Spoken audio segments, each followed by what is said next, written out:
அமெரிக்காவுடன் நடைபெற்ற பேச்சுவார்த்தைகள் இரு தரப்புக்கும் ஒருவரை ஒருவர் அதிகமாக உணரக்கூடிய நிலையை உருவாக்கியிருப்பதாக அமெரிக்காவுடன் நடைபெற்று வரும் பேச்சுவார்த்தைகளில் ஈரான் குழுவை வழிநடத்தும் முகமது பகர் கலிஃபாப் தெரிவித்துள்ளார். அதே நேரத்தில் இரு தரப்பும் இறுதி ஒப்பந்தத்துக்கு இன்னும் தொலைவில் இருப்பதாகவும் அவர் தெரிவித்துள்ளார்.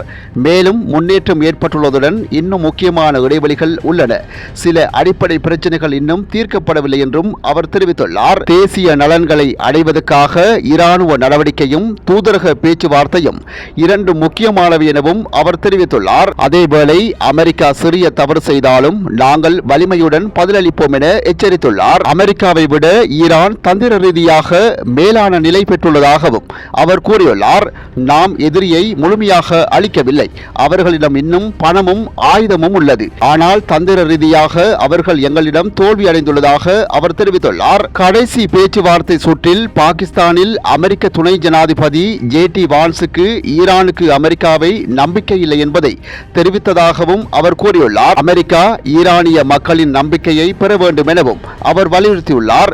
மேலும் ஹோர்முஸ் நீரிணை இஸ்லாமிய குடியரசின் கட்டுப்பாட்டில் உள்ளது என அவர் தெரிவித்துள்ளார். இது கடின நிலைப்பாட்டாளர்களை திருப்திப்படுத்தும் கருத்தாக பார்க்கப்படுகிறது. இறுதியாக புதிய உச்ச தலைவர் ஆதரிக்கப்பட வேண்டும் எனவும் அவர் வலியுறுத்தியுள்ளார். நமது நாடு பாதிக்கப்பட வேண்டாம் என்றால் நீங்கள் உச்ச தலைவரை ஆதரிக்க வேண்டும்.